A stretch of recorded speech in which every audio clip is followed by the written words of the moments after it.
Good morning सभी को। तो हम लोग दक्षिण अमेरिका महाद्वीप के बारे में इसमें पढ़ रहे हैं, ठीक। और दक्षिण अमेरिका महाद्वीप की बात करें तो इस समय जो देखा जाए ये आपका इन्वायरमेंट के दृष्टिकोण से काफ़ी ज़्यादा महत्वपूर्ण होता है और यही कारण है कि यहाँ से क्वेश्चन भी काफ़ी ज़्यादा आपके पूछे जा रहे हैं ये, ठीक। और अभी पिछले माह की बात करें हम लोग तो पिछले माह में देखिए एक न्यूज़ काफ़ी ज़्यादा चर्चा का विषय बना था कि भारत की एक राजधानी है जिसका नाम है परिवर्तन कर दिया गया है, ठीक। तो उत्तर क्या होगा आपका कि पोर्ट ब्लेयर है। किसका है? Port Blair. पोर्ट ब्लेयर किसकी राजधानी है? तो उत्तर क्या बताएंगे आप लोग कि अंडमान निकोबार की राजधानी है। भारत का सबसे बड़ा केंद्र शासित प्रदेश की बात करें तो एक समय था आपका ये था, आपका पोर्ट ब्लेयर हुआ, अंडमान निकोबार हुआ करता था, ठीक। लेकिन अब प्रेजेंट टाइम में क्या हो गया, आपका लद्दाख को कर दिया गया है, ठीक है ना। अब क्या हो गया, लद्दाख हो गया है। तो इस वजह से ये भी डाटा आपका ये चेंज हो जाता है ये, ठीक। और पोर्ट ब्लेयर की बात करें तो यहाँ पे एक नाविक थे आर्कीबाल्ड ब्लेयर। क्या नाम था? आर्कीबाल्ड ब्लेयर।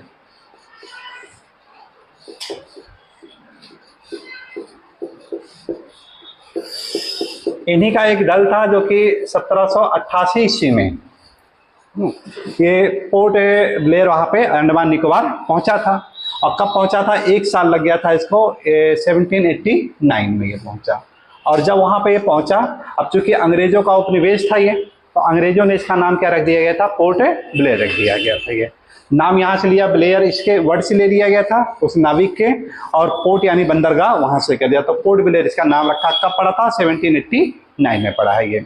और फिर यहाँ पे इन्होंने, अंग्रेजों ने क्या किया कि एक काला पानी जगह है, ठीक। तो काला पानी आपके दो जगह पड़ेंगे, एक है नेपाल में पड़ता है जो कि काली नदी से रिलेटेड है, जो कि चाइना और भारत के बीच में डिस्प्यूट हुआ है ये। और दूसरा आपका काला पानी एक यहाँ पे पड़ता है जो कि अंडमान निकोबार में, जहाँ पे अंग्रेज क्या करते थे, उसको सजा दे दिया जाता था। किसी भी क्रांतिकारी को वहाँ पे सजा दे देते थे। तो काला पानी, तो काला पानी में एक जेल बनाया गया था। जेल का नाम क्या था? Cellular Jail. Cellular Jail. बताया जाता है कि यहाँ पे सुभाष चंद्र बोस भी पहुंचे थे, और सुभाष चंद्र बोस जब यहाँ पहुंचे थे उन्होंने सबसे पहले यहीं पे तिरंगा भी फहराया था ये, ठीक। तो इस वजह से एक क्रांति का बहुत बड़ा ये प्रतीक है ना। भारत के एक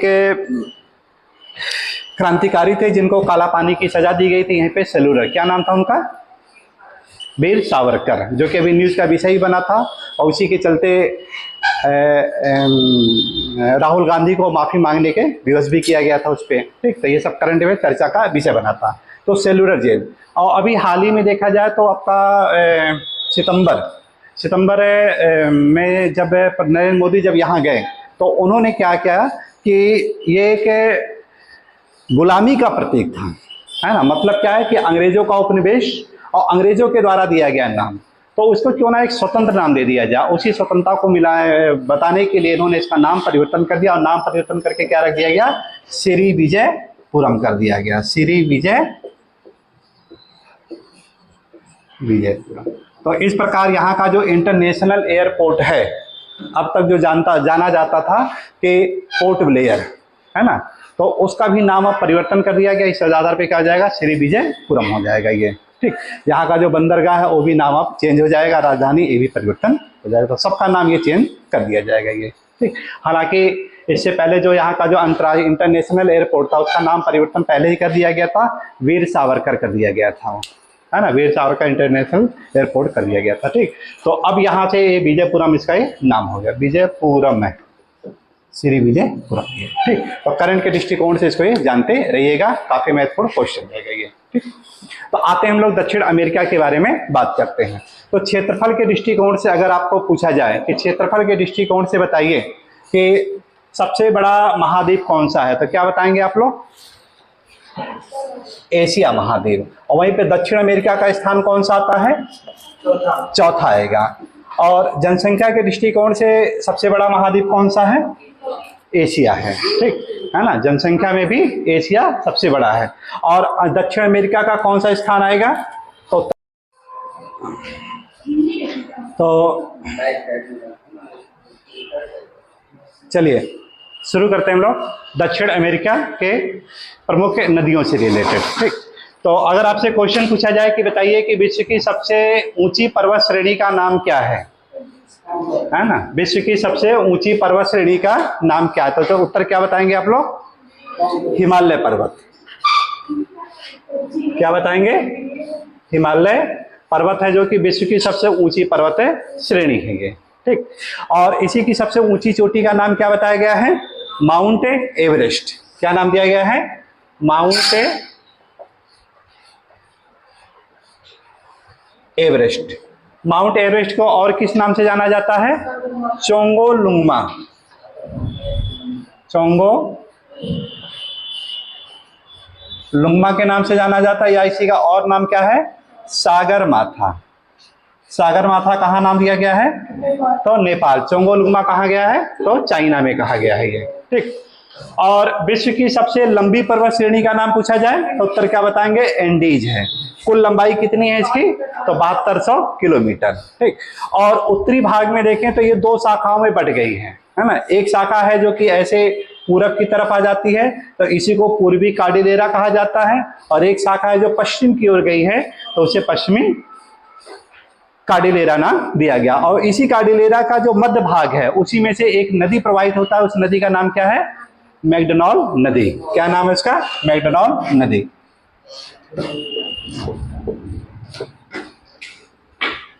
मैकडोनाल्ड नदी। और इसी मैकडोनाल्ड नदी में अगर देखें हम लोग, तो एक विशेष प्रकार की खेती की जाती है ना। और उस खेती को क्या कहा जाता है?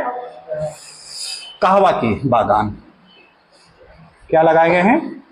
कहवा के बड़े बड़े बागान लगाए गए हैं। एक क्वेश्चन और आता है कि कोलंबिया, यहाँ पे कौन सा देश है? कोलंबिया है। तो ये किस देश में प्रवाहित हो रही है? तो उत्तर क्या होगा? कोलंबिया देश में प्रवाहित हो रही है। कोलंबिया की राजधानी बगोटा है ना। इसकी राजधानी का नाम क्या है? बगोटा है। और इसी के मध्य से यानी जो घाटी है, तो इसी को मैकडोनाल्ड नदी घाटी के नाम से जाना जाता है। पूरब में पूर्वी कार्डिलेरा और पश्चिम में पश्चिमी कार्डिलेरा, दोनों के बीच में जो घाटी बनी उसी घाटी से होकर के बह रही है। और जहां पे डेल्टा बना रही है, वहीं पर एक खाड़ी है। खाड़ी का नाम क्या है? डेरियन की खाड़ी। कौन सी खाड़ी है? डेरियन की।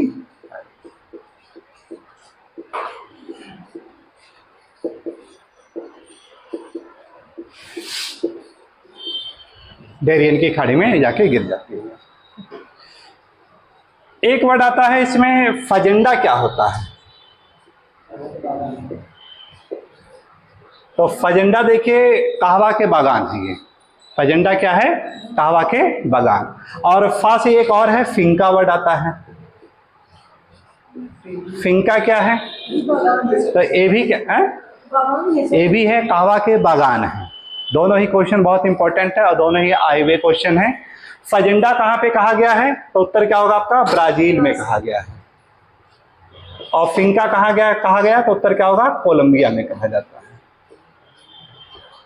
यहाँ पे जो कोलंबिया में जो बागान लगाए गए हैं, ये वर्तमान समय में देखा जाए तो कहवा का जो है उत्पादकता सबसे ज्यादा कहाँ पे हो रहा है?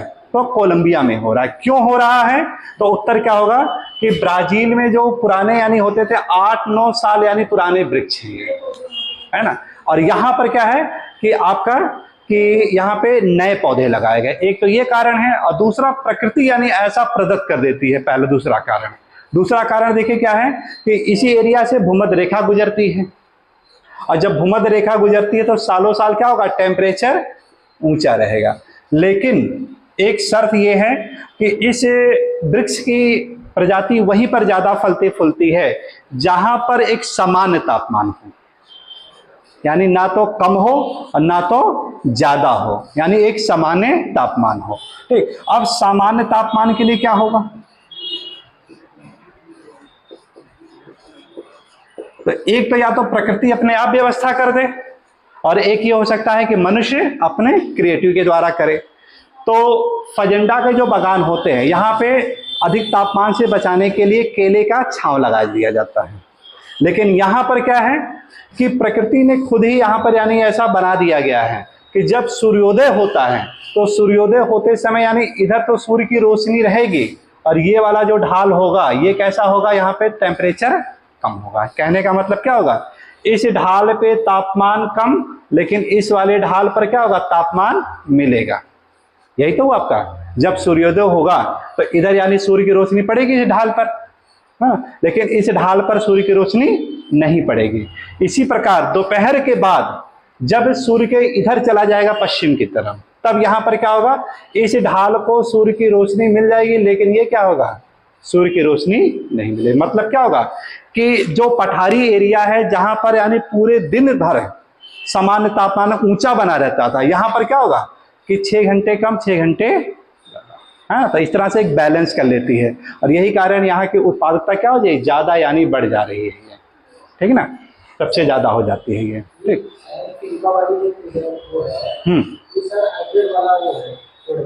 हाँ, अधिक हो रही है ना, फिंका, ठीक। तो यहां से देखिए क्या होगा कि डेरियन की खाड़ी और ये सब इसके लिए ये काफी ज्यादा महत्वपूर्ण है।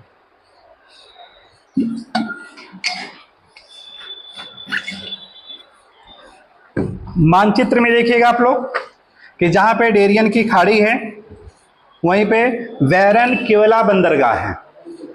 इनके साथ बढ़िए, थोड़ा सा और क्लियर हो जाएगा सब, ठीक है। बैरन क्योला, यहीं पर एक बंदरगाह पाया जाता है, बैरन किला।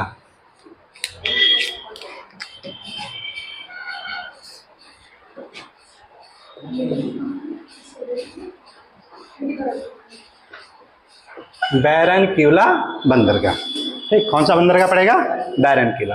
अब बात आती है बैरन क्यूला बंदरगाह क्यों प्रसिद्ध है, तो उत्तर क्या होगा, यही क्या करेगा, कहवा का निर्यात किया जाता है ना, कहवा का निर्यात। तो कहवा के निर्यात के लिए विश्व में 2 बंदरगाह विश्व प्रसिद्ध हैं। कौन कौन सा है, एक सेंटोस है और दूसरा क्या है, बैरन क्यूला। एक है सेंटोस और दूसरा क्या है, बैरन क्यूला। सेंटोस कहां पड़ेगा, तो रियो डी जेनेरो के पास पड़ता है, वो ब्राजील में है ना, रियो डी जेनेरो के पास, जिसे कहवा पत्तन के नाम से जाना जाता है। विश्व का सबसे ज्यादा जो कहवा का निर्यात किया जाता है सेंटोस से किया जाता है।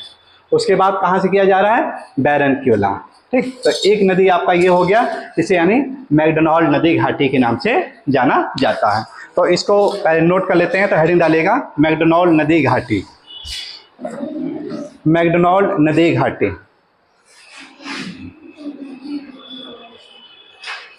पूछा जाए विश्व की सबसे लंबी नदी का नाम बताइए, तो उत्तर क्या बताएंगे, नील नदी, ठीक है। क्या है उसका नाम, नील नदी, वर्ल्ड की सबसे लॉन्गेस्ट नदी।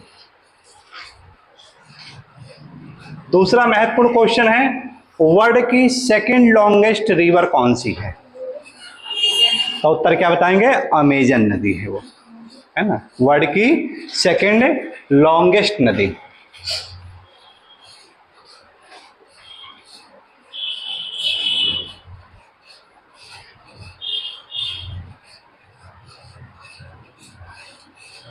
Amazon river.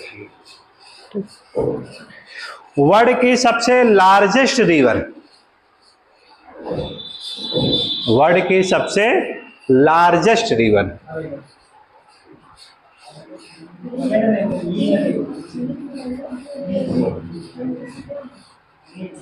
लार्जेस्ट का मतलब क्या है, यहां पे अपवाह क्षेत्र से, आयतन वॉल्यूम से रिलेटेड है।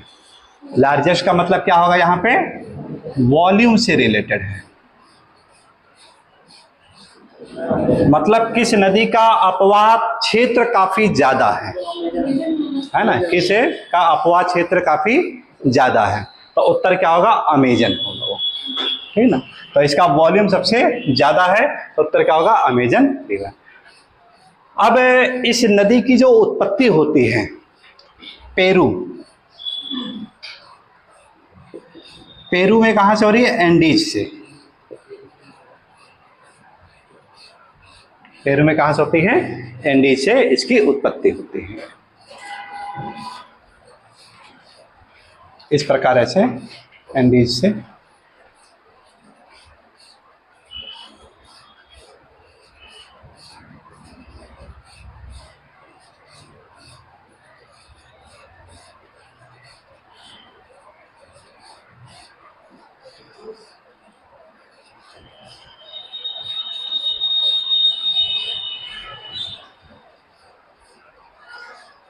अमेजन के आसपास जो वन पाए जाते हैं, किस प्रकार के वन पाए जाएंगे?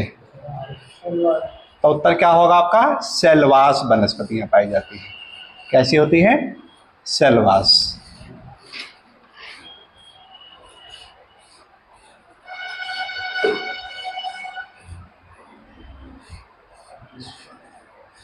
जो अमेजन क्षेत्र होता है,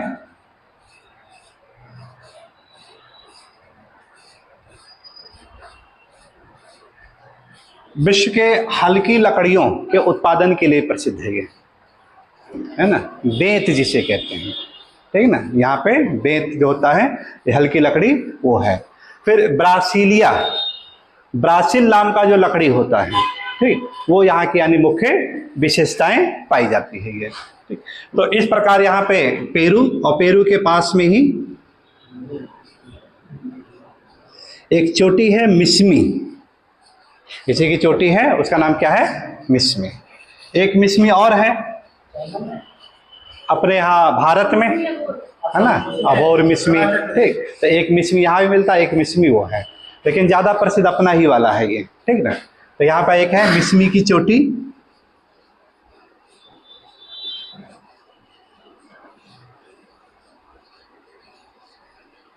मिस्मी पीक से इसकी यानी ओरिजिन होती है। और जब इसकी उत्पत्ति हो रही है तो इसका जो नाम है यहाँ पे अपेरू मेक के नाम से जाना जाता है ना। इसको किस नाम से जाना जाता है? अपेरू मेक।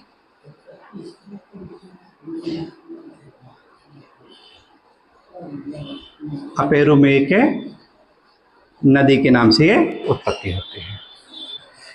एक नदी और है, वो भी पेरू से ही प्रवाहित होती है, और ये आकर के इसी में मिल जाती है। और इस नदी का नाम है यूसियाली नदी।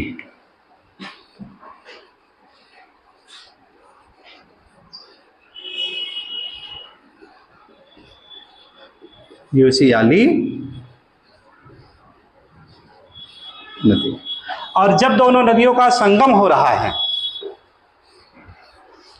कोलंबिया और ब्राजील के बॉर्डर के पास, तो वहीं से इसका नामकरण क्या हो जाता है? अमेजन नदी हो जाता है। वहीं से क्या हो जा रहा है? इसका अमेजन नदी का नामकरण हो जाता है। अब बात आती है इसकी सबसे लॉन्गेस्ट सहायक या ट्रिब्यूटरी रिवर कौन सी है ना। इसकी जो सबसे इंपॉर्टेंट क्वेश्चन बनता है कि अमेजन जो कि विश्व की दूसरी सबसे लंबी नदी है, इसकी सबसे बड़ी या सबसे लंबी सहायक नदी कौन सी है? तो साउथ की तरफ देखिएगा तो एक मदिरा नदी आती है, मिल गया होगा, मदिरा नदी।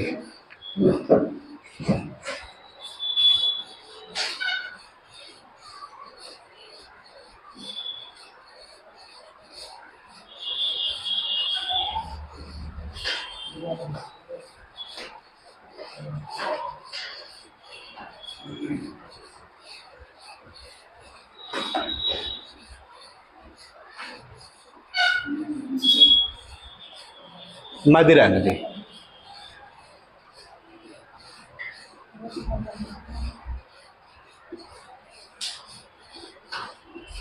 और मदिरा नदी से पहले देखिएगा एक नदी और आकर के इससे मिल जाती है, पुरुष नदी। देखिए नजर आ रहा होगा, है ना। मदिरा से पहले अगर देखा जाए तो एक नदी आपकी और आकर के मिल जाती है इसी में, पुरुष नदी। ये फिजिकल वाले में देखिएगा तो वहां पे ज्यादा अच्छा आएगा, स्पष्ट है। मदिरा नदी, पुरुष नदी।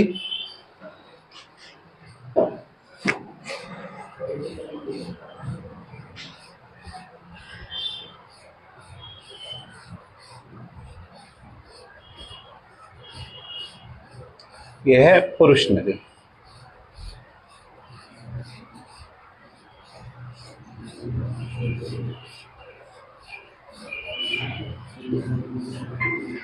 पुरुष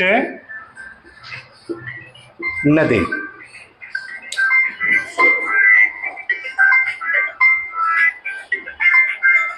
पुरुष नदी। और जहां पे देखिए पुरुष नदी आके मिल रही है, इससे पहले अगर देखा जाए तो एक नदी और आकर के मिल जाती है, जोस नदी, तापा जोस। मिल गया होगा, देखिए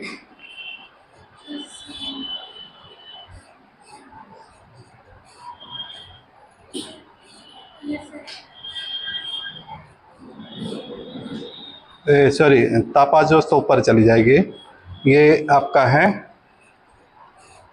क्या नाम है, जुरा नदी, क्या है, जुरवा नदी है ना, जुरवा नदी। तापा जोस से इधर आपका दूसरी तरफ आएगा, जुरवा नदी, देखिएगा।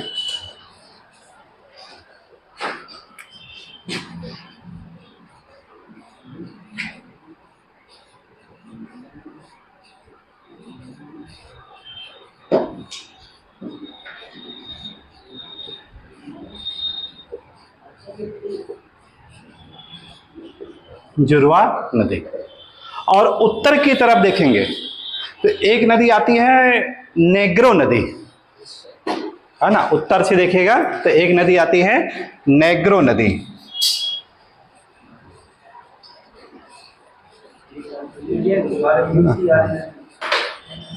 एक है नेग्रो नदी, उत्तर की तरफ से।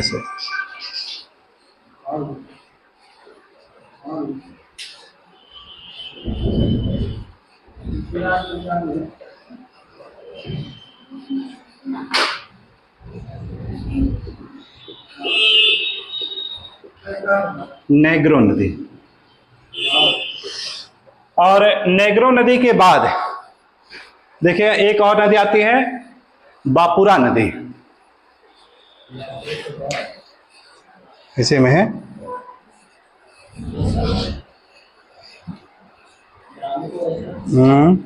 नेग्रो के बाद है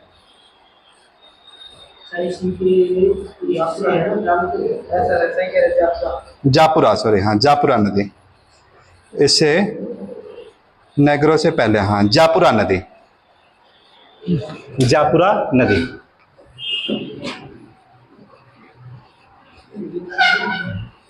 जापुरा नदी।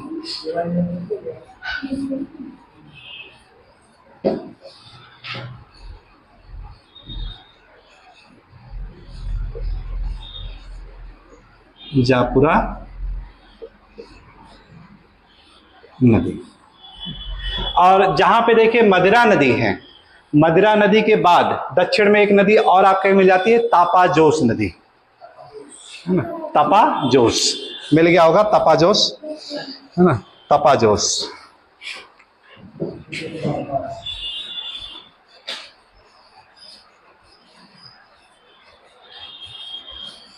वहीं पे देखिएगा एक स्थान मिलेगा इसी नदी के तट पे, अमेजन के तट पे, जो कि सिंथेसिस रबड़ का सबसे बड़ा केंद्र है।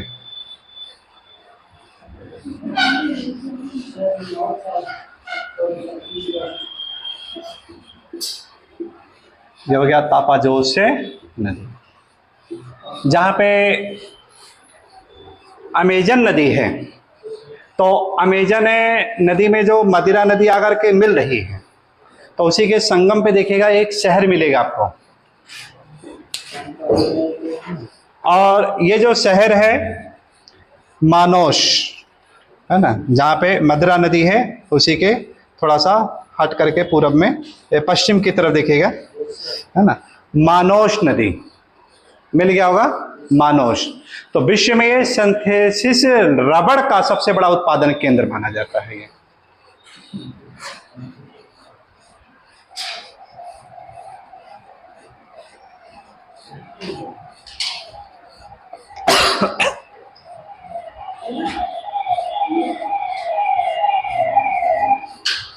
पीजीटी में क्वेश्चन आया था यही आपका,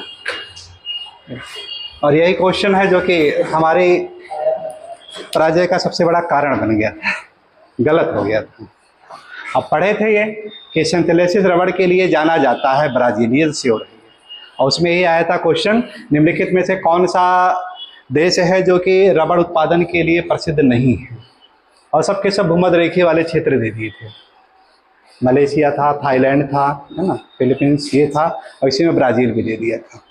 और उसी में कन्फ्यूजन में क्या हो गया, गड़बड़ हो गया।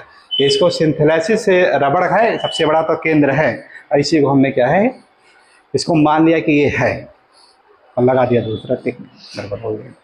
जबकि ये आपका नहीं आएगा, ये प्राकृतिक रबड़ नहीं है ये, ठीक ना। जो क्वेश्चन था वो प्राकृतिक रबड़ से कोरिलेट करके था, वो वहाँ पे सिंथेटिक रबड़ का है ये मानोस। तो होता है कभी कभी, देखिए छोटी छोटी गलतियां जो होती हैं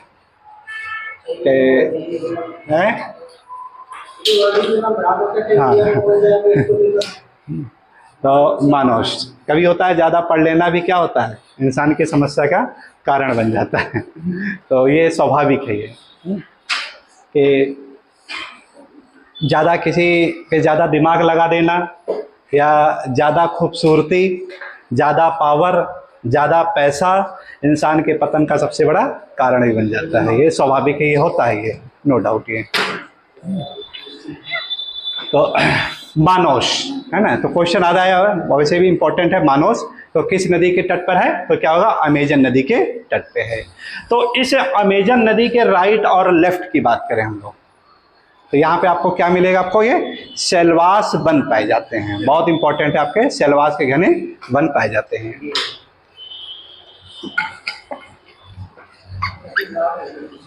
अब देखिए जो ये अपना डेल्टा बनाती है, जहां पे mouth of Amazon, mouth of Amazon, और इसी के पास एक द्वीप है, बहुत इंपॉर्टेंट है, मराका द्वीप। मिल गया होगा, देखे हैं मैप में, देखिएगा हाँ हाँ, मराका है? अब इसमें MARACA, MARACA, हाँ अच्छा, चलिए। एक्चुअली अब ये सब है लैटिन वर्ड है, ठीक है, तो इसीलिए इसमें कोई नहीं। मराका द्वीप, मराका द्वीप,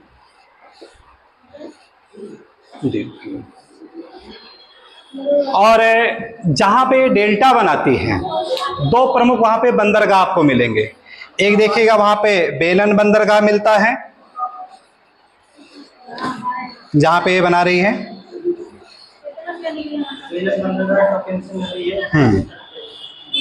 हट करके, ठीक। तो दो यहाँ पे बंदरगाह आपको मिल जाते हैं।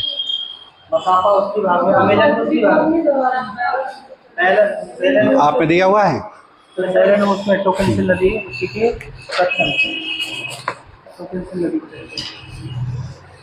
मकापा है ना, मकापा आपका क्या है, ये बंदरगाह, ठीक, एक बंदरगाह यहाँ पे मकापा।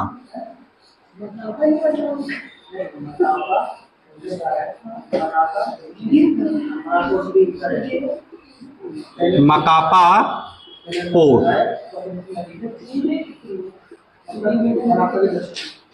बंदरगाह, मकापा बंदरगाह, ठीक। अब बताया जाता है कि जब ये नदियां हैं, ठीक, एक्चुअली जब शुरुआत में है तो ये नौगम्य नदी के रूप में जानी जाती है, नाव चलती है। लेकिन जब ये सारी नदियां अपने अवसादों को ला करके इसमें डाल देती है तो इसके अवसाद बढ़ जाते हैं, और जिस वजह से यहाँ पर क्या होगा, भारी मात्रा में डेल्टा का निर्माण करती है ये, है ना। किसका निर्माण कर रही है, डेल्टा का निर्माण करती है। और जब डेल्टा का निर्माण कर रही है तो परिणाम क्या होगा यहाँ पे, कि मकापा बंदरगाह की उपयोगिता नहीं हो पाती है। और यही कारण है, इससे थोड़ा सा हट करके यहीं पर एक और बंदरगाह है, बेलन बंदरगाह, इसी के निकट आपका है बेलन बंदरगाह, बेलन बंदरगाह। तो ये क्या करती है कि निर्यात के लिए मकाबा बंदरगाह का प्रयोग ना करके किसका करेगी, बेलन बंदरगाह का प्रयोग करती है ना, क्योंकि इसके माउथ मुहाने पर क्या होगा, बहुत सारे अवसाद आकर के जमे हो जाते हैं। ठीक, तो इसलिए मकापा भी काफ़ी फेमस है, मराका द्वीप है वो काफ़ी प्रसिद्ध है आपका, और तीसरा आपका है वहाँ पे बेलन बंदरगाह है, वो आपके काफ़ी महत्वपूर्ण है।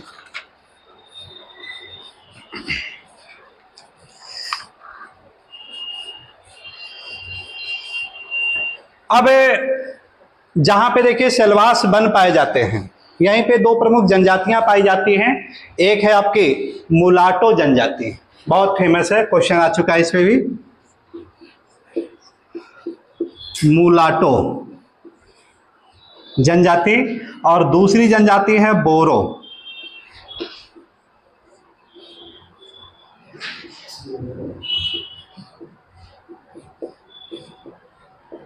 एक है मुलाटो जनजाति और दूसरी क्या है, बोरो जनजाति। तो ये कहाँ पाई जाएगी, तो सेलवास के जो वन होते हैं उन्हीं वन क्षेत्रों में ये ज्यादातर ये देखने को मिलती है।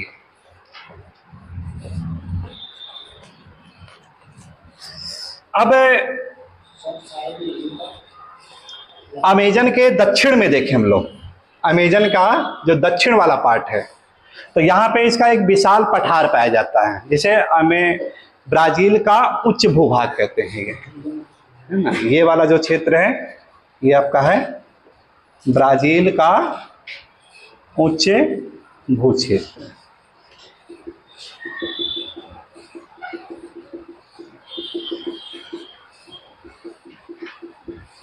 ब्राजील का उच्च भू क्षेत्र आपका है, और यही जो ब्राजील का उच्च भू क्षेत्र है ये खनिज संसाधनों से काफी परिपूर्ण है, ये है ना, किससे रिलेटेड, आपका खनिज संसाधन से बहुत ज्यादा मात्रा में पाया जाता है ये। और इसी में आपका एक क्षेत्र आपको बताया गया था, इटाबीरा की खान,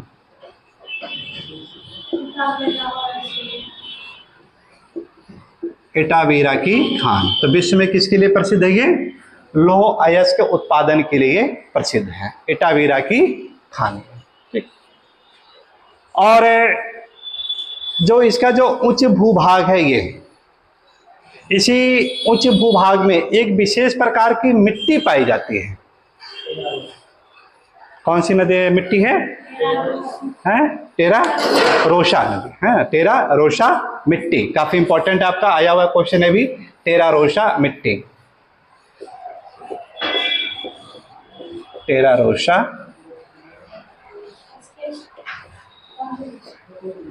मृदा पाई जाती है।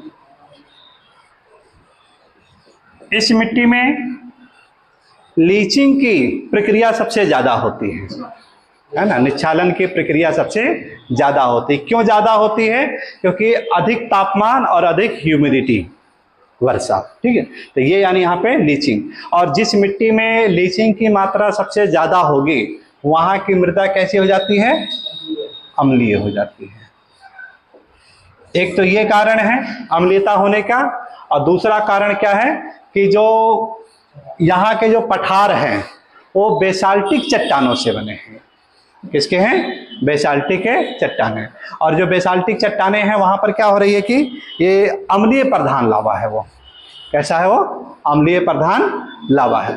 तो इस वजह से यहाँ पे अम्लीयता की मात्रा इसमें क्या हो रही है, ज्यादा हो जाती है। ठीक, और विश्व में जहां जहां पे देखिए अम्लीयता की मात्रा ज्यादा होगी, यानी पीएच वैल्यू जो होगी आपकी, है ना, पीएच वैल्यू जो होगी 7 से कम। क्वेश्चन आता है कि कौन सी मिट्टी है अम्लीय होती है और कौन सी मिट्टी है क्षारीय होती है और कौन सी मिट्टी उदासीन होती है।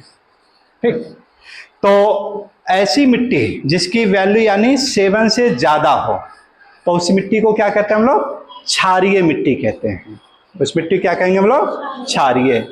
सामान्यतः मरुस्थल की जो मिट्टियां होती है वो क्षारीय होती हैं। सामान्यतः क्या होगा, जो रेगिस्तान की जो मिट्टियां होती है वो कैसी होती है, क्षारीय होती है।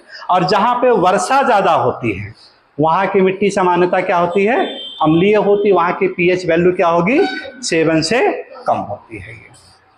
अब बात आती है कि एग्रीकल्चर के लिए सबसे अच्छी उत्तम किस्म की मृदा कौन सी होती है। तो तो ऐसी मृदा जिसकी पीएच वैल्यू 7 के आसपास रहे, 6.5, 6.4, 6.3 ऐसे, यानी वो मिट्टी काफी महत्वपूर्ण मानी जाती है ये। लेकिन अगर किसी की पीएच वैल्यू ज्यादा होगी तो उसमें उत्पादकता क्या होगी, घट जाती है ये।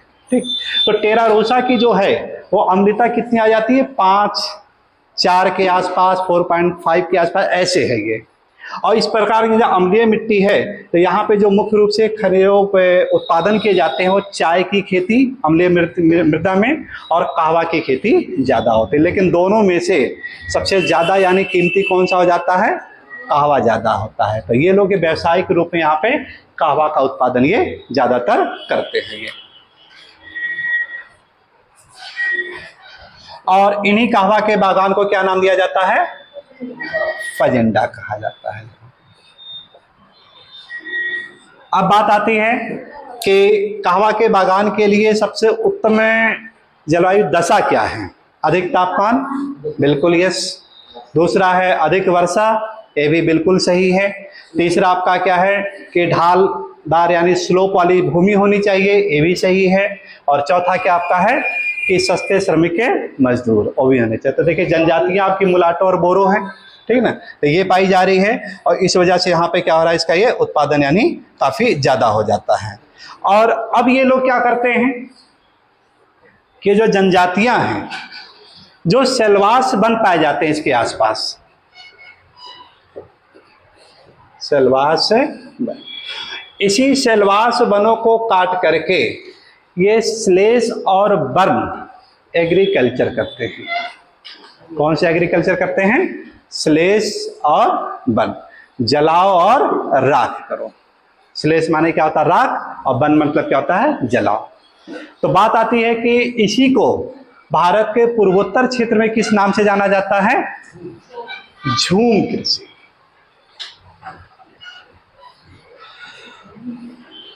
झूम वर्ड आया कहां से है अच्छा, झूम झूम के बरसों सावन है। तो झूम के बारे में बताया जाता है कि झूम जो वर्ड है बांग्लादेश से लिया गया है।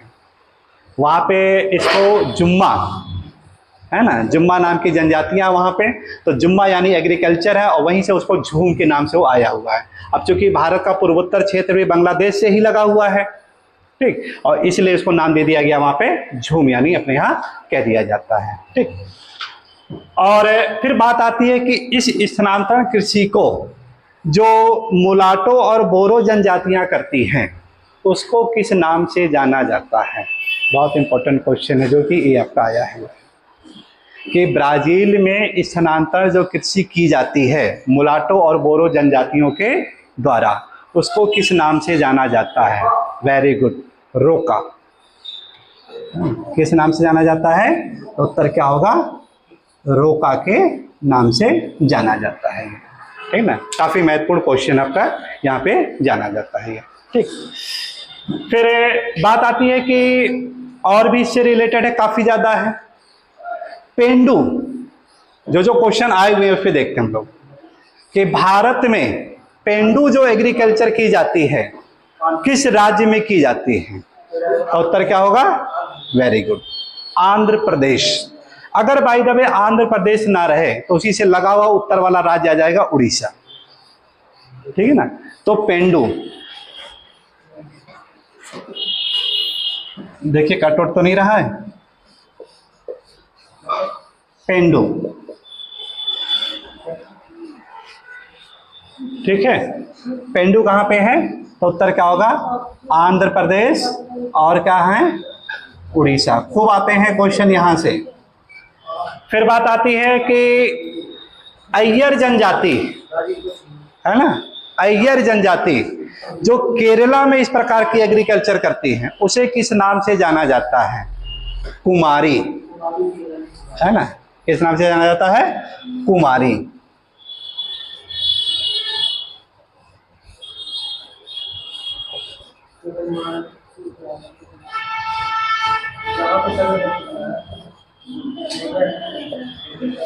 कुमारी के नाम से इसको जाना गया है ये। तो और इसके अलावा एक ऐसी को दीपा के नाम से भी जाना जाता है। बात आता है कि दीपा कहा गया है, आज दीपा आई भी नहीं है, दीपा आई नहीं आज है ना। तो दीपा कहा गया है, आंध्र प्रदेश में कहा गया इसको। दीपा है आंध्र प्रदेश। तो पेंडू कहाँ पे है, आंध्र प्रदेश और उड़ीसा। कुमारी कहाँ पर है, केरल में है। और दीपा कहाँ पर है आपका, आंध्र प्रदेश में है ये, ठीक। इसी को और भी है, जैसे टेवी, खूब क्वेश्चन आए हुए इससे। टेवी,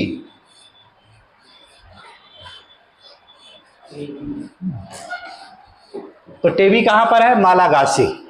कहां पे है, मालागासी। मालागासी कहां पे है, मलेशिया, ठीक ना। मलेशिया का वो पार्ट जो एशिया के मुख्य भूभाग में आता है, जहां पे मलेशिया की राजधानी स्थित है, कुआलालंपुर, उसी को मालागासी यानी कहा जाता है, ठीक। तो टेवी कहां पर है, मालागासी में है।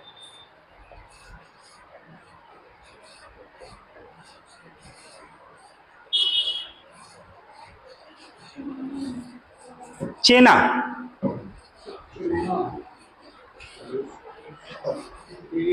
पिछले साल के क्वेश्चन उठाएंगे तो जरूर यहां से सब क्वेश्चन आपके मिले हुए हैं। चेन्ना, श्रीलंका, श्रीलंका है आपका चेन्ना के नाम से जाना जाता है। लोगन,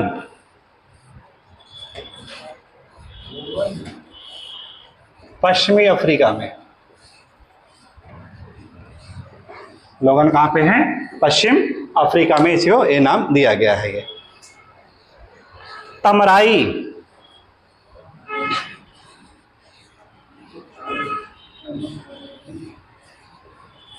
तमराई कहां पर है, थाईलैंड। तमराई कहां पर है, थाईलैंड में जानी जाती है। और थाईलैंड में कौन सी जनजाति पाई जाएगी,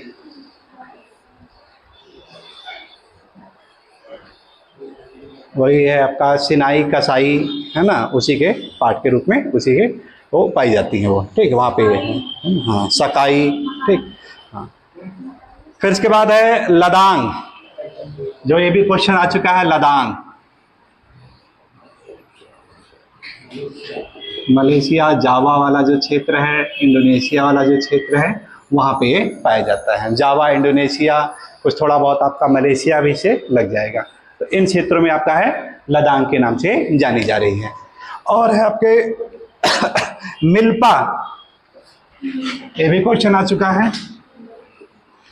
एक ना एक क्वेश्चन यहां से जरूर आता है, ठीक है ना, एक क्वेश्चन यहां से स्थानांतरण कृषि से जरूर आता है। Mexico, very good.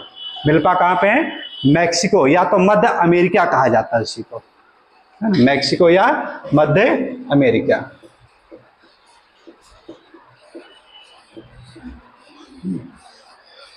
तो टेवी जनजाति, और सॉरी टेवी कहां पे है, मालागासी मलेशिया। चेना कहां पर है, श्रीलंका। लगान कहां पर है, पश्चिम अफ्रीका। तमराई कहां पर है, थाईलैंड। लदांग जावा में। Milpa Mexico. और इसके अलावा दीपा कहां पर है, आंध्र प्रदेश में। और कुमारी कहां पे, केरला में है। पेंडू कहां पे, आंध्र प्रदेश उड़ीसा में है, ठीक। और रोका कहां पर है, तो उत्तर क्या होगा आपका, ब्राजील में है। फिर एक है तुंग्या,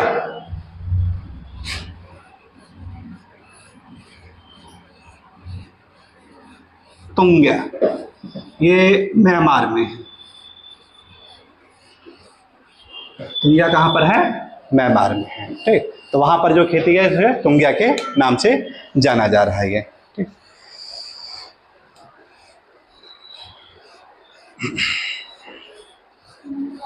एक है आपका काइनिंग करके भी क्वेश्चन आ चुका है। काइनिंग,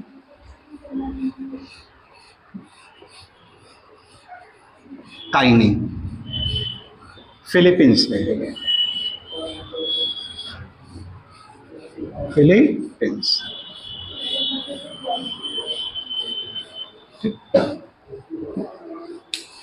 तो इस तरह से जो स्थानांतरण कृषि की जा रही है, ठीक, कि वृक्षों को जला दिया जाता है और भूमि को साफ कर ली जाती है। जब तक उर्वरता रहती है तब तक वहां पे एग्रीकल्चर करते हैं। फिर उसके बाद वहां से फिर दूसरा स्थान यानी चेंज कर लेते हैं।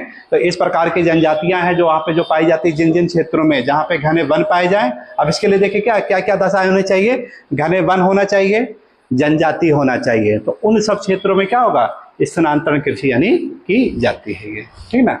भारत ने इस पर रोक लगाने का काफी प्रयास किया है, भारत सरकार ने इस पर रोक लगाने का काफी ज्यादा प्रयास किया है। अब लोग क्या करते हैं, बहाना कर लेते हैं कि वृक्षों को काट रहे हैं।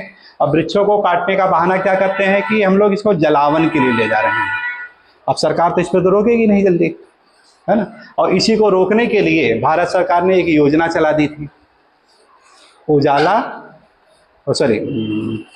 क्या था, उज्ज्वला योजना, है ना। उज्ज्वला योजना चलाई गई थी। तो उज्ज्वला योजना क्या है आपका, फ्री में यानी गैस कनेक्शन कर देना, ठीक है ना, कि अब इनके पास यानी बहाना कोई रहे ही ना, कि हम आपको प्रोवाइड कर रहे हैं, आपको फ्री में गैस ले जाइए और जलाइए, और वृक्षों को यानी कम से कम काटिए इसको। तो ये सब इसके महत्वपूर्ण यानी यहाँ पे पहलू हैं। तो एक आपका मराका द्वीप, इसको ध्यान रखिएगा, मकापा बंदरगाह है, बेलन बंदरगाह है, ये सब इससे रिलेटेड। फिर एक है यहाँ पे जो है कोकोस, कोकोया, है ना, जो वृक्ष पाए जाते हैं यहाँ पे कोकोया के। किसके पाए जाते हैं, कोकोया। तो इसी कोकोया का जो लकड़ी होती है उसी से है जो बच्चे काफी ज्यादा लाइक करते हैं, चॉकलेट। ये भी इंपॉर्टेंट क्वेश्चन आया हुआ है कि चॉकलेट किससे बनाया जाता है, तो कोकोया के फल से।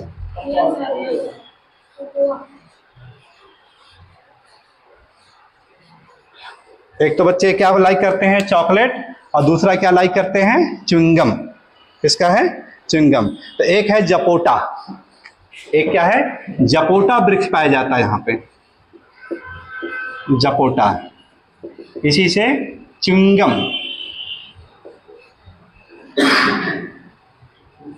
खाना चाहिए कि नहीं खाना चाहिए,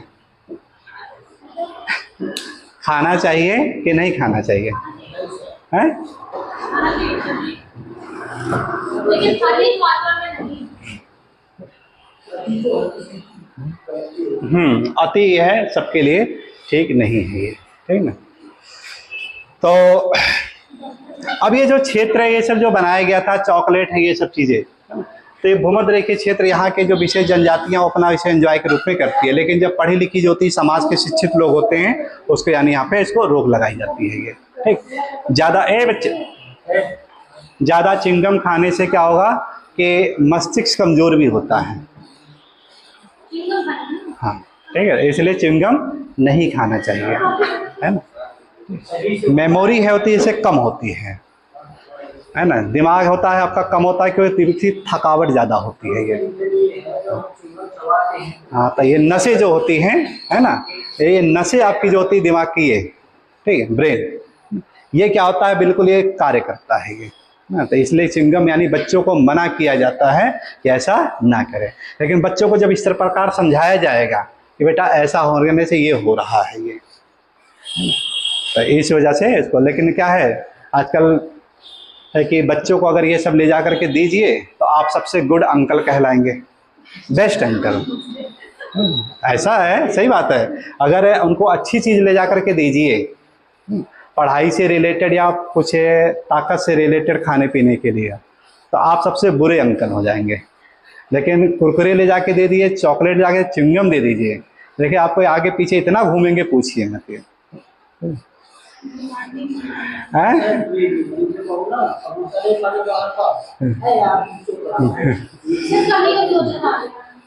चलिए कभी कभी खा लिया करिए, बना बना के खा लिया करिए।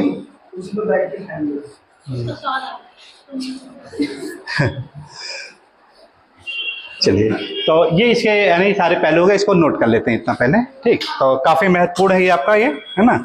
हाँ, एक चीज और है, एक ट्रिक बता देते हैं इसमें कि नदियों को कैसे याद किया जाए। इसकी सहायक नदियां को पूछा जाता है निम्नलिखित में से कौन सी है जो कि अमेजन की सहायक है, कौन सी नहीं है। तो नेग्रो नाम की एक जनजाति प्रजाति होती है ना, नेग्रो नाम की क्या होती है, प्रजाति होती है, ठीक। और नेग्रो प्रजाति कैसी, बिल्कुल काले कलर की होती, ब्लैक होता है ये, जो भूमध्य रेखा के आसपास यानी क्षेत्रों में पाए जाते हैं ये। ठीक, अब जो नेग्रो प्रजाति जो होती है ये क्या पीती है, मदिरा काफी ज्यादा पीती है, ठीक है ना। मदिरा क्या होती है, ये काफी ज्यादा पीते हैं ये। और जब मदिरा पी लेते हैं तो थोड़ा बहुत नहीं पीते हैं, पूरा पी जाते हैं, जा पूरा, है ना, क्या कर जाते हैं, पूरा उसको पी जाते हैं। तो मदिरा को पूरा पी गए, जापुरा नदी हो गई। ठीक, और जब जापुरा हो गई और फिर इसके बाद क्या करते हैं कि पीने के बाद जुआ खेलना शुरू कर देते हैं, है ना, जुआ नदी, है ना, क्या खेलते हैं, जाहिर सी बात है, शराबी वराबी को देखते हैं आप लोग, है ना, लोग दीपावली आ रही है, ठीक, तो लोग क्या करते हैं कि लक्ष्मी की पूजा करनी चाहिए, ये सब धन की से रिलेटेड है, लेकिन कुछ लोग क्या करते हैं, इसी को शराब के नशे में इस तरह से जान जुआ हुआ खेलना है। और आजकल तो अपने इलाहाबाद में एक प्रचलन हो गया, हॉस्टल में ज़्यादा हो गया है वो चीज़ें, ठीक, तो बहुत ज़्यादा ये सब चलता है ये, है ना, तो काफ़ी लोग इस तरह से इसको दूसरे रूप में लेते हैं ये। ठीक, तो अपने जो हिंदू धर्म की आस्था है कहीं ना कहीं क्या है, ये एक खतरे में पड़ रही है ये सब चीज़ें, है ना। तो जो धर्म की दुहाई देते हैं, इतना ज़्यादा करते हैं, तो कम से कम लोगों को ये समझाएं कि कम से कम इस दिन यानी है आप ना तो जुआ खेलिए ना तो शराब पीजिए। तो इस प्रकार ये लोग क्या करते हैं, जुड़वा नदी। ठीक, अब जब देखिए जुआ खेलने लगे, कोई जीत गया, तो जीत गया तो क्या होता है, जोश में आ जाता है। वैसे भी मदिरा पीने के बाद क्या है, पूरे जोश में आ जाते हैं, तापा जोश में आ जाते हैं, ठीक ना। ठीक, तो तापा जोश यानी इसकी सहायक नदी हो गई। तो यहाँ पे देखिए क्या क्या हो गई आपकी, अमेजन नदी, तो नेग्रो, ठीक, और ये क्या होते हैं आपके, जो ये काम करते हैं ये पुरुष लोग करते हैं, ये महिलाएं नहीं करती, इसमें इन्वॉल्व रहती है ना, पुरुष लोग इन्वॉल्व होते हैं, इसलिए पुरुष से नदी हो गई। तो इस एक छोटी सी कहानी से अगर इसको याद रखेंगे तो आपको पूरा का पूरा आपको याद भी रहेगा ये। ठीक, तो नोट कर लेते हैं इसको। तो हेडिंग डालिएगा अमेजन नदी, अमेजन नदी। तो इसके बाद देखते हैं हम, जो अमेजन नदी है ये क्या करती है, दो पठारों का विभाजन भी करती है। ये अमेजन नदी क्या करती है, दो पठारों का विभाजन भी करती है। इसके दक्षिण में ब्राजील का उच्च पठारी क्षेत्र, और इसके उत्तर में आपका है गुइना का पठारी क्षेत्र है। इसके उत्तर में क्या है, गुइना का पठारी क्षेत्र आ जाता है।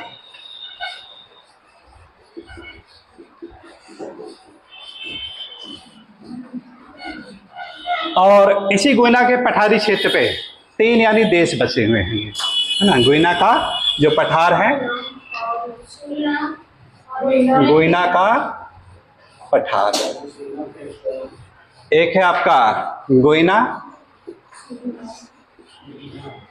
दूसरा है सूरीनाम, और तीसरा आपका फ्रेंच गुइना, फ्रेंच गुइना। ठीक, तो गाना अच्छा लगता है सभी को, है, हर कोई गुनगुनाता है, हर कोई सुनता भी है, तो गुइना यानी गाना। और गाना किसका अच्छा लगता है, जिसका सुर अच्छा होता है। और सबसे बढ़िया सुर किसका होता है, फ्रांसीसी लोगों का होता है, जो फ्रेंच लोग होते हैं। ठीक, इन्हीं तीनों को कोरिलेट कर लिएगा, तीनों याद हो जाएगा आपको ये। ठीक, गुइना, सूरीनाम और फ्रेंच गुइना। फ्रेंच गुइना की राजधानी केन, गुइना की राजधानी जॉर्ज टाउन, और सूरीनाम की राजधानी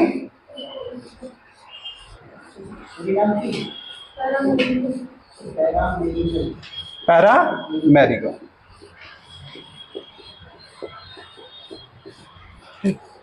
अब यही से देखिए क्या हो रहा है कि इसी गुइना के पठारी क्षेत्र से एक प्रमुख नदी की उत्पत्ति होती है, और उसी नदी पर, है ना, या उसी की नदी की सहायक पर विश्व का सबसे ऊंचा जलप्रपात भी देखने को मिलेगा।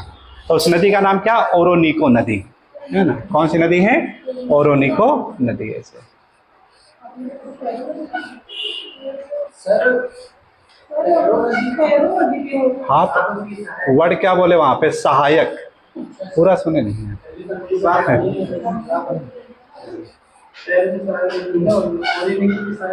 ओरोनिको नदी, ऐसे इस्तेमाल लेगा, ओरोनिको नदी।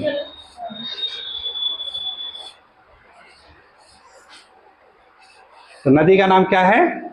ओरोनिको नदी।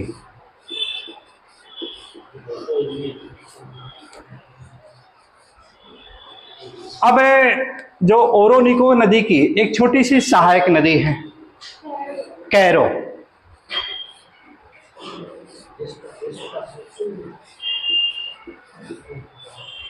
उसी की छोटी सी सहायक नदी है, उसका नाम क्या है? कैरो। और इसी कैरो पर है विश्व का सबसे ऊंचा जलप्रपात। मेरे रूम से सब कैरो कर रहे हैं ना। ऊंचा जलप्रपात, उसका नाम क्या है? एंजल।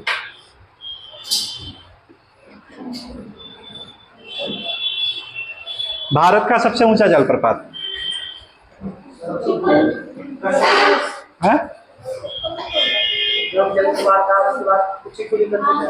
कुचिकुली, कुचिकल है ना, कुचिकल जलप्रपात। भारत का सबसे ऊंचा जलप्रपात है, तो उत्तर क्या होगा?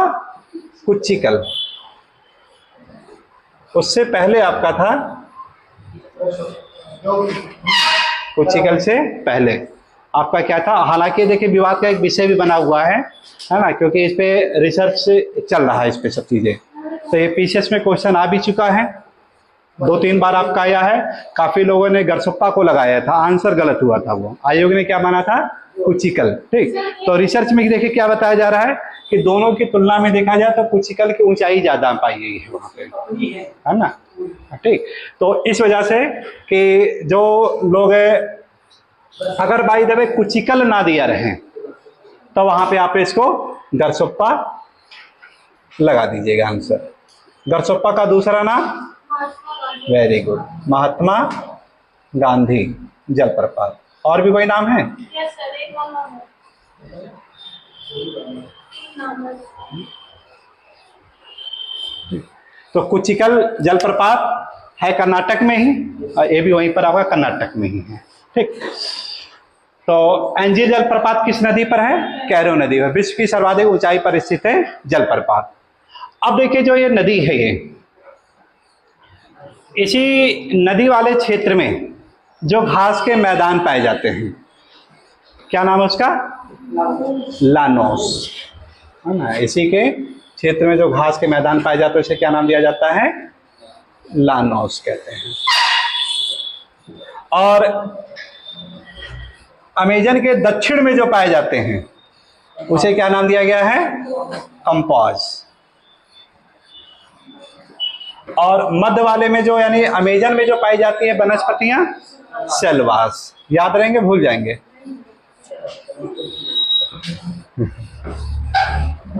है ना, तो क्रम से याद करिएगा, लानोज, सेलवास और कंपास।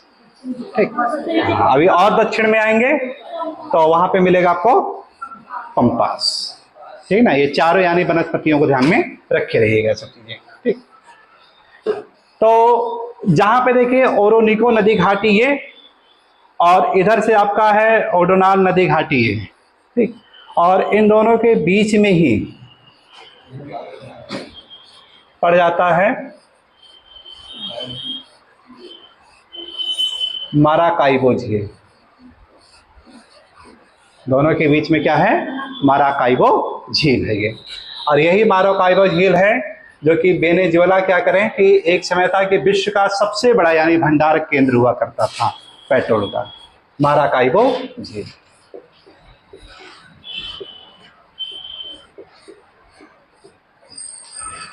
माराकाइबो झील।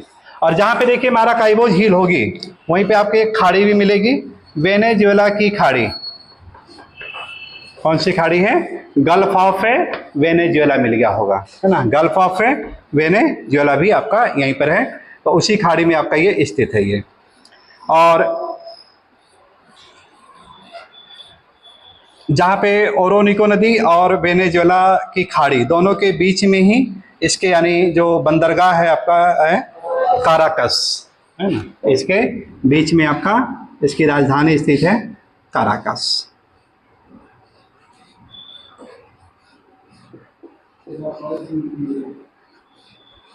काराकस है बंदरगाह। तो काराकस किसकी राजधानी है? तो उत्तर क्या बताएंगे आप लोग? वेनेजुएला की राजधानी है। ठीक।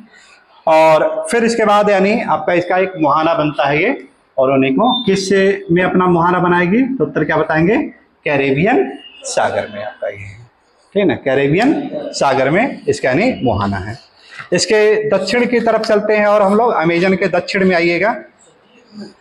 तो जहां पे देखिए बेलन बंदरगाह आपको बताया गया है ना, वेलन बंदरगाह, वहीं पर है आपका टोकनटिन्स नदी, है ना। कौन सी नदी है? टोकनटिन्स नदी, जो कि ब्राजील के उच्च पठारी क्षेत्र से आनी बहती है। ये ऐसे क्या समस्या आ गई?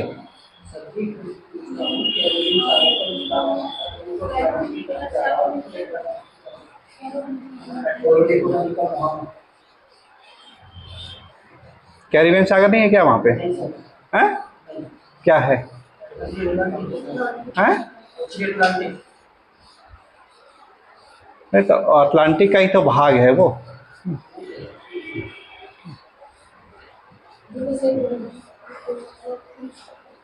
तो ये नदी आपका टोकनटिन्स नदी, टोकनटिन्स नदी उत्पत्ति कहाँ से हो रही है? तो ब्राजील के उच्च भूभाग से हो रही है। बंदर कहाँ बना रही है? और सॉरी, डेल्टा कहाँ बना रही है? जहाँ पे यानी बेलन बंदरगाह है वहीं पर इसका ये डेल्टा ये बन जाता है। ये टोकनटिन्स नदी है। तो ब्राजील की प्रमुख नदियों में से ये भी आपका ये आता है।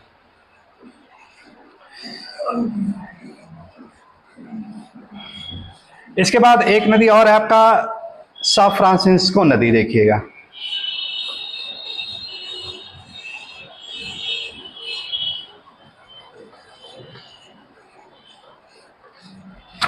सा फ्रांसिस्को नदी नजर आया कि नहीं इसमें? हाँ, ये भी इसी के ऊंचे पठारी क्षेत्र से ही आपकी बह रही है।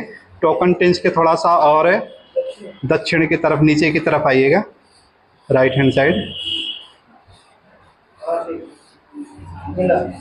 सान फ्रांसिस्को मिल गया होगा, देखिए। तो ये भी उच्च पठारी क्षेत्र से बिल्कुल मध्य से होकर के गुजरती है ऐसी। या ये कह सकते हैं हम लोग कि ब्राजील के जो उच्च पठारी क्षेत्र हैं उसके मध्य से कौन सी नदी होकर के बहती है? तो उत्तर क्या बताएंगे आप लोग? सा फ्रांसिस्को नदी है।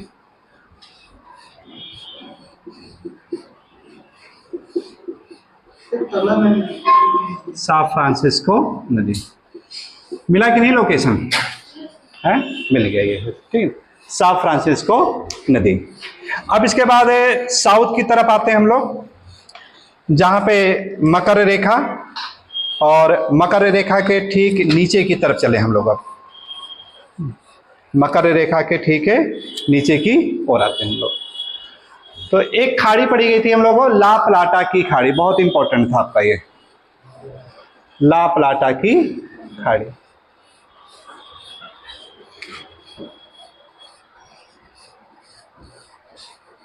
ऐसे बना लीजिएगा, ला प्लाटा की खाड़ी, ठीक। ला प्लाटा की खाड़ी में दो राजधानियां स्थित है आपके जैसे, ठीक ना, दो राजधानियां। एक राजधानी है जो कि उरुग्वे की राजधानी, और दूसरी राजधानी है आपकी अर्जेंटीना की राजधानी। देखिएगा, ला प्लाटा की खाड़ी। तो अर्जेंटीना की राजधानी का नाम क्या है? Buenos Aires. वैसे भी नर्स क्या होती है? बहुत ब्यूटी होती है। नर्स क्या होती हैं? बहुत ही ब्यूटी होती है। ब्यू नर्स, ब्यूटी है ना, ब्यू नर्स ब्यूटी, ठीक। नर्स क्या है? ब्यू नर्स, ठीक। तो ब्यूनस आयर्स, और सुंदर हो भी क्यों ना, क्योंकि इसी को क्या कहा गया है? दक्षिण अमेरिका का पेरिस कहा जाता है। क्या कहा जाता है? सुरा और सुंदरियों का देश, कॉस्मेटिक पदार्थ तो जाहिर सी बात है सुंदरता अपने आप में निखार आएगी। तो इसीलिए इसकी तुलना किया जाता है पेरिस से की जाती है। किसकी की जाती है? ब्यूनस आयर्स की जाती है, ठीक है ना।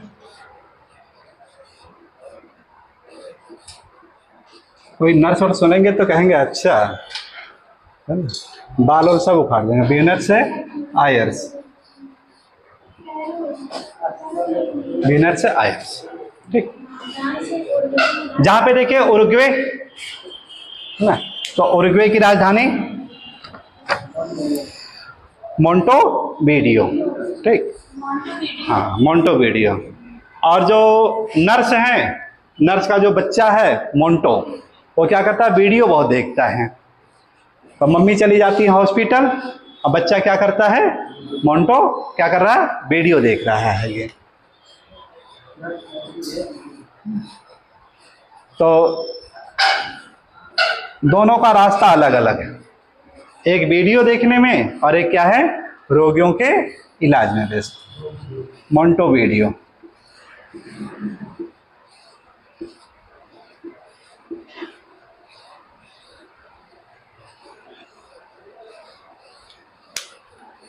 और इसी ला प्लाटा की खाड़ी में देखिएगा जो नदियां आकर के इसमें आ रही हैं, एक है आपका उरुग्वे नदी, मिला कि नहीं? देखिए मैप में,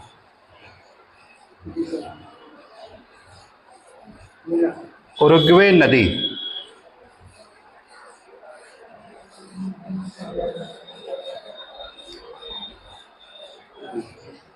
मिल गया होगा उरुग्वे नदी।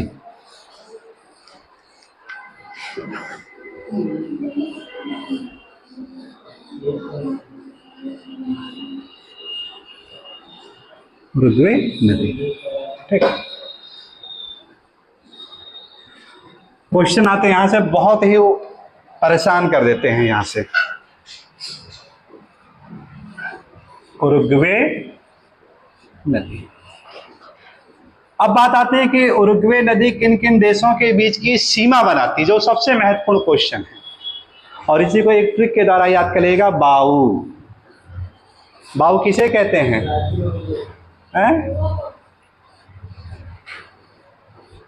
बाऊ किसे कहते हैं? बाऊ किसे कहते हैं? अरे पापा को कहा जाता है भाई, बप्पा, पापा, बाऊ, है ना। और छोटा सा होता है वो बबुआ, है ना, प्यार चानी, ठीक है। तो ये सब चीजें याद कर लेगा। बाऊ, बाऊ यूज करते हैं, देखिएगा, ठीक है, जो पूर्वांचल क्षेत्र में है। हाँ हाँ, बबुआ, है ना, ये है, ठीक। तो बाऊ याद कर लेगा। याद रहेगा कि नहीं? बाऊ भूल जाएंगे।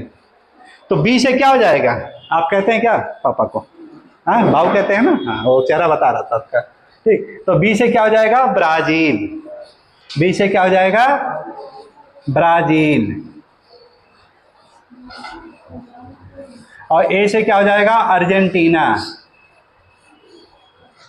तो देखिए मैप में आप लोग कि क्या ये ब्राजील और अर्जेंटीना के बीच की सीमा बना रही है कि नहीं बना रही है? देखिए बना रही है ना। यही क्वेश्चन आता भी है कि कौन सी नदी है जो कि ब्राजील और अर्जेंटीना के बीच की सीमा बनाती है। तो उत्तर क्या होगा आपका? उरुग्वे नदी। फिर यहां से आइएगा, ए से अर्जेंटीना, ए से अर्जेंटीना, और यू से क्या हो जाएगा? उरुग्वे।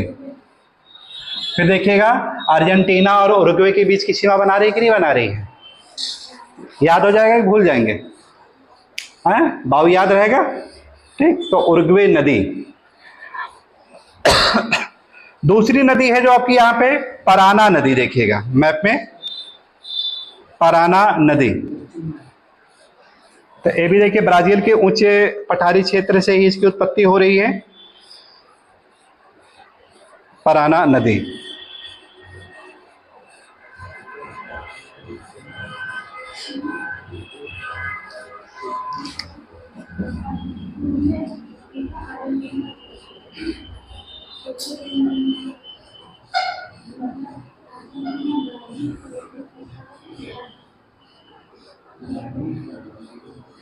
पराना नदी।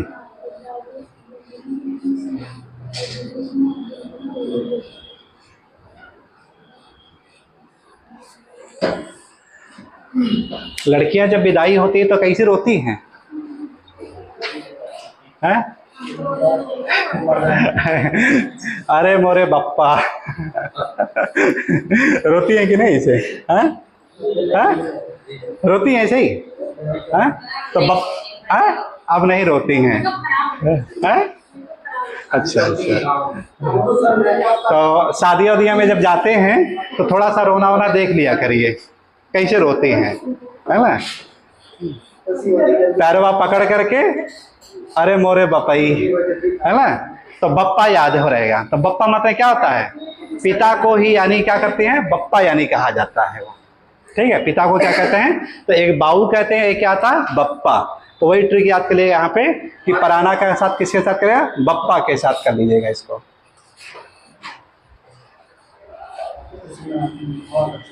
बप्पा। तो बी का मतलब यहां पे क्या हो जाएगा? ब्राजील। बी का मतलब क्या हो जाएगा? ब्राजील।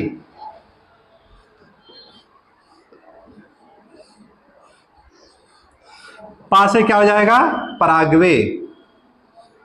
पा से क्या हो जाएगा? पराग्वे। और देखिए आप मैप में आप लोग कि ब्राजील और पराग्वे के बीच की सीमा बना रही है कि नहीं बना रही है? तो एक इंपॉर्टेंट क्वेश्चन आपका यह आ गया कि कौन सी नदी है जो ब्राजील और पराग्वे के बीच की सीमा बनाती है? तो उत्तर क्या हो जाएगा आपका?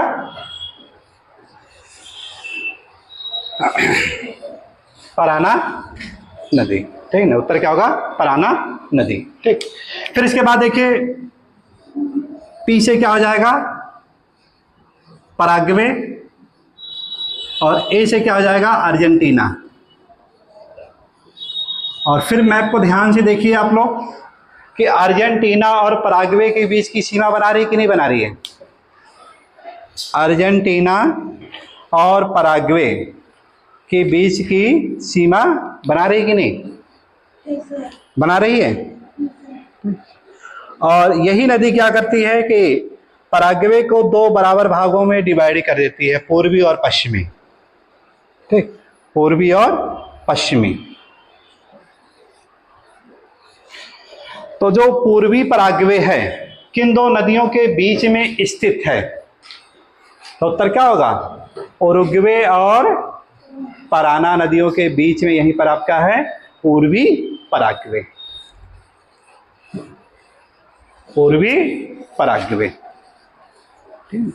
अब इस पे देखिए इतना फोकस क्यों कर रहे हैं हम लोग? क्योंकि ये क्या है? आपका लैंडलॉक कंट्री के रूप में है यहाँ पे। तो इस तरह से पराग्वे को बहुत बढ़िया से ध्यान में रखे रहिएगा, मैप में पूरा बसा करके, है ना? जैसे दिल में बसा लिया जाता है। हाँ।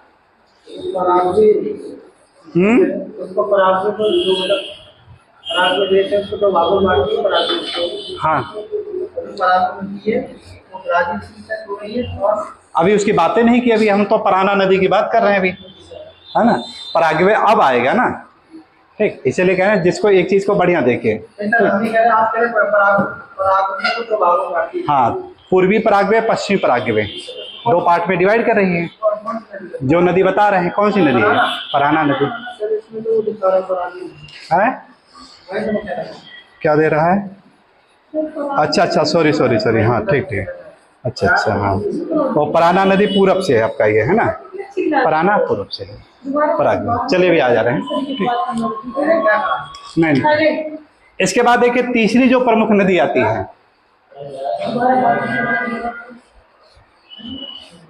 तीसरी जो प्रमुख है नदी आ रही है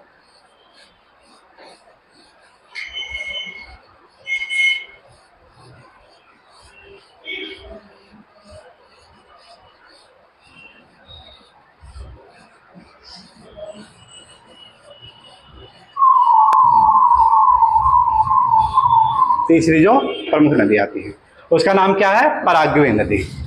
उसका क्या नाम है? पराग्वे नदी। ठीक, हाँ।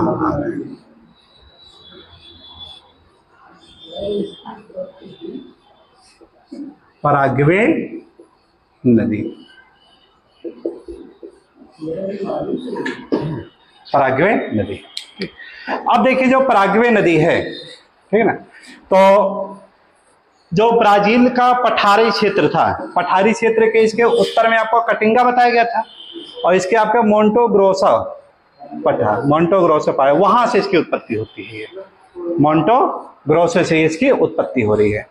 अब जो पराग्वे नदी है ये भी क्या करती है, सीमा बनाती है वो, और उसकी सीमा को भी उसी तरह से याद करें जैसे बप्पा याद किया था आपने, इसका भी क्या है, बप्पा, दोनों का सेम है। बी का मतलब क्या होगा, ब्राजील। पी का मतलब क्या हो जाएगा यहां पे, पराग्वे। तो ब्राजील और पराग्वे के बीच की सीमा, और उसके बाद पी से क्या हो जाएगा, पराग्वे, और ए से क्या हो जाएगा, अर्जेंटीना के बीच की सीमा।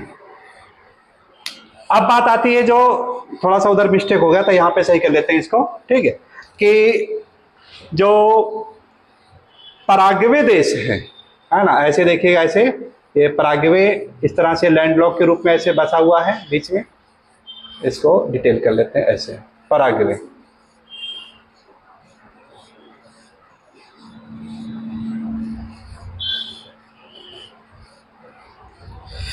इसी पराग्वे को दो भागों में जो बांट रही है ऐसे,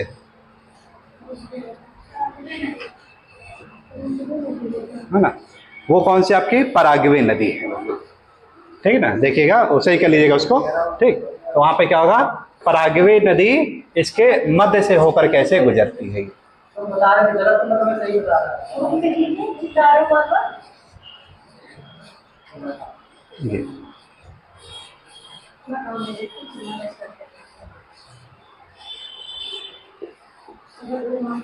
पराग्वे नदी किस देश का विभाजन कर रही है दो भागों में, तो उत्तर क्या होगा, पराग्वे का करती है।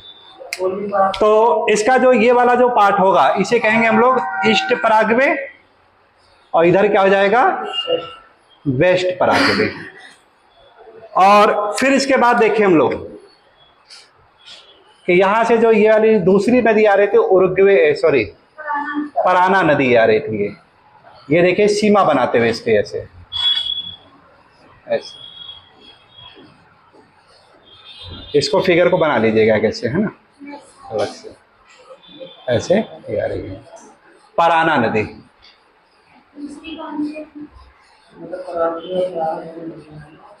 पराना नदी, ठीक। तो पराना नदी का देखिए ट्रिक क्या बताए थे हम लोग, बप्पा।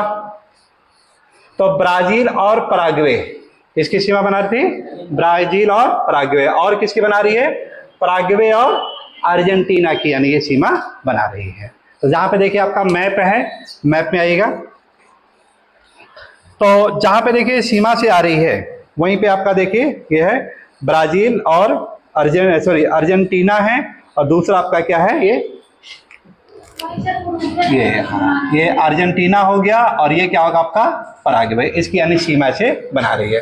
और फिर इसके बाद उत्तर की तरफ आपका क्या है, ब्राजील और पराना, है ना, सॉरी ब्राजील और पराग्वे, इसकी भी यानी उत्तर में सीमा बना रही है, हाँ ठीक, बना दे रही है।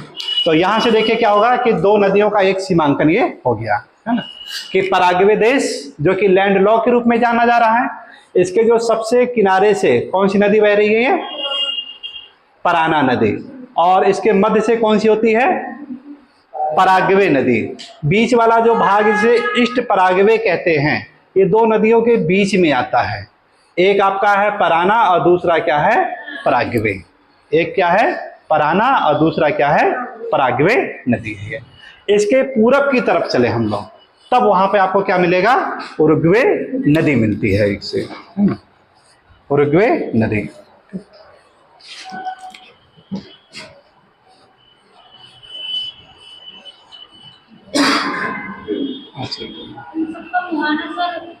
सब एक ही जगह है, लापलाटा की खाड़ी में जाएंगे सब, हाँ। ये इस तरह से आ रही है, उरुग्वे नदी है,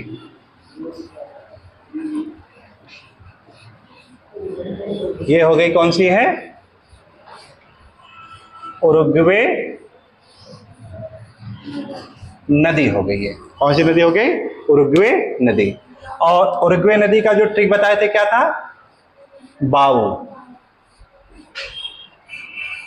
क्या था, बाऊ।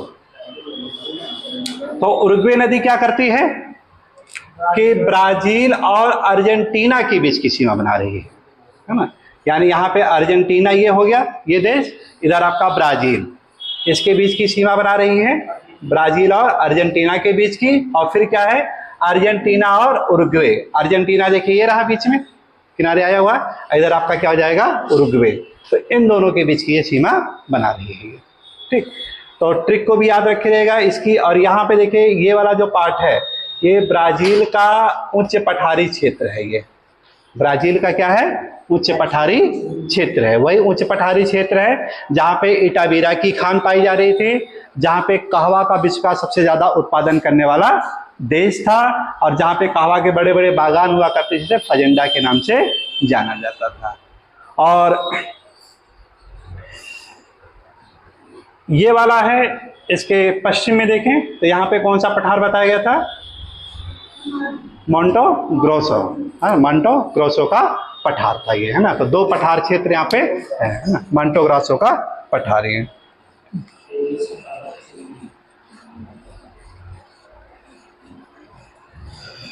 जो पराग्वे नदी है ये, है ना, तो ये आगे चल करके जहाँ पे देखिए मोहाती है, तो मुहाने से पहले क्या करती है, इसमें आकर के हल्का सा पहले मिल जाती है ये, है ना। ये क्या कर रही है, क्योंकि देखिए यहाँ से क्या हो रहा है, इसका मार्ग हमेशा सकरा होता चला जाता है ये, है ना। तो ये आकर के मुहाने से पहले आकर के इसमें पहले मिल जा रही है ये, ठीक। और फिर आगे चलती है ये, तो यहाँ पे ला प्लाटा की खाड़ी ऐसे बना दीजिएगा, ला प्लाटा की खाड़ी। और इसी ला प्लाटा की खाड़ी में उरुग्वे की राजधानी Monte video, Monte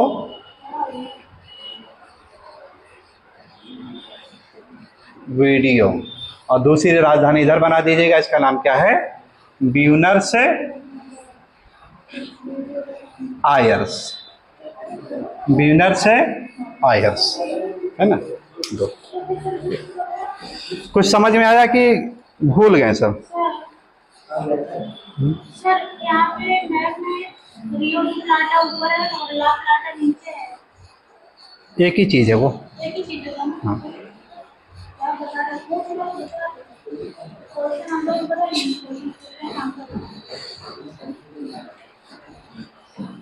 Paraguay, Paraguay की राजधानी का नाम क्या है, आसुनियन। मिल गया होगा, देखिए आसुनियन।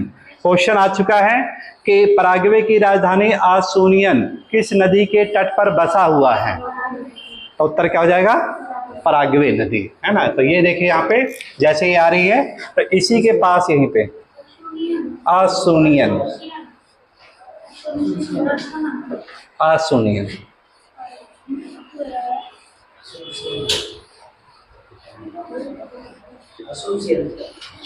आसुनसियन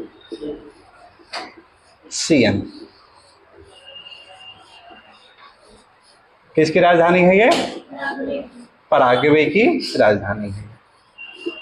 तो पराग्वे जो नदी है उसी के मध्य से होकर के बहती थी, उसी के तट पर ये राजधानी है बसा हुआ है ये।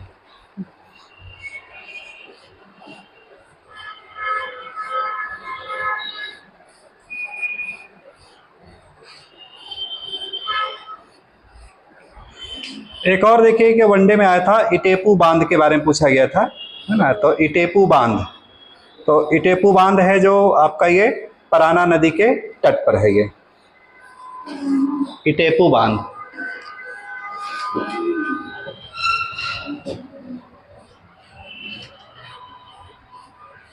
इटेपू बांध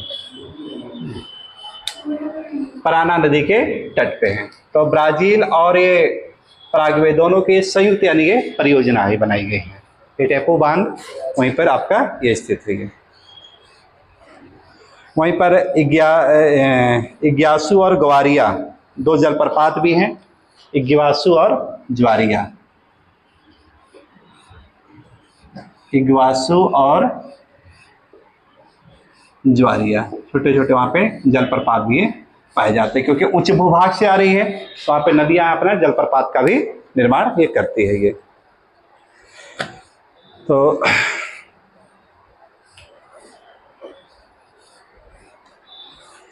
यहाँ से देखिए आपका जो ये नदी का पोर्शन है ये समाप्त हो जाता है, ये ठीक ना।